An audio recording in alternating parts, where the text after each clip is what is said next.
So periodically as you study music theory, I think it's very helpful to have some sort of condensed summary, or what I call a cheat sheet, to be using as a point of reference. This is going to be one of them. I think there's probably 3 that I would recommend total. We might only get to 2.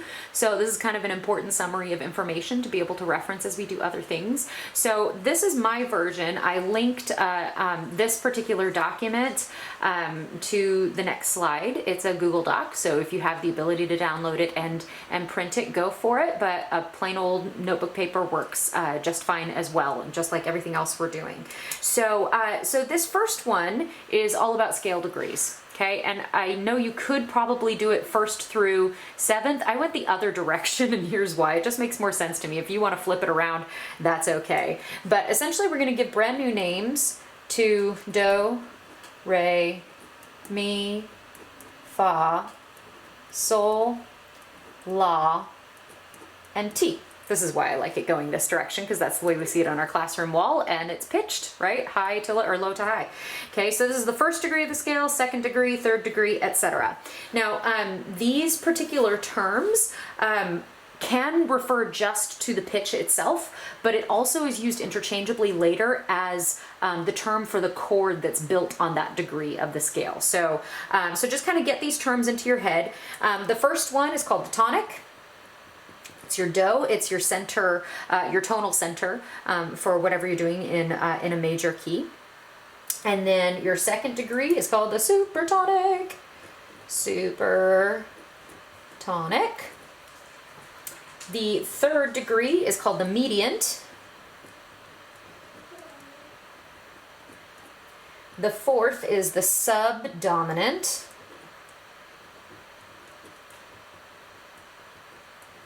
Which is, of course, right below the dominant, thus subdominant. Here's your dominant. Then we have submediant. And leading tone.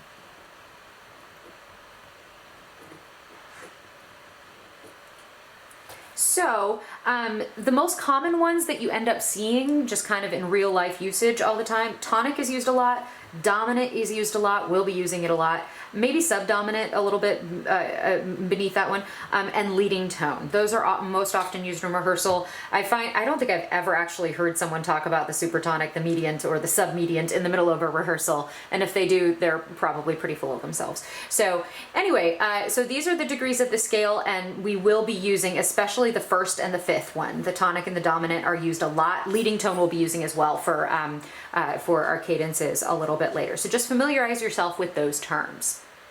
And then I want you to go through and actually spell out your scales. This will come in really handy, believe it or not. So first we have 0 sharp, 0 flats, which would be C, D, E, F, G, A, B, C. And you can kind of spread it across the row there. So as we go through here, I'm going to give you the first letter if you want to pause and spell it out yourself, and then check your answers as I zip through them. I'm actually going to speed up the video so it's not just a really long video of me writing, because that's not super exciting. So just make sure that you check your answers and you have what I have here. So this next one would be G.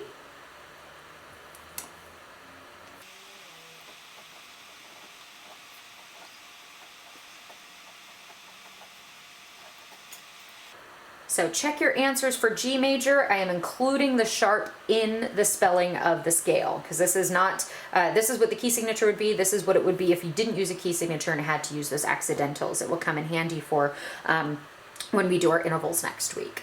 The next one is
So there you have it, a perfectly condensed cheat sheet of all the major scales. Again, this will come in really helpful when we're using, when we're looking at intervals next week, and being able to look at the bottom note and be able to tell if it's a major third or a minor third, or a major sixth or a minor sixth, etc., based on the bottom note and what's included in that key signature. So this is really handy to have alongside of you as you do those sorts of things.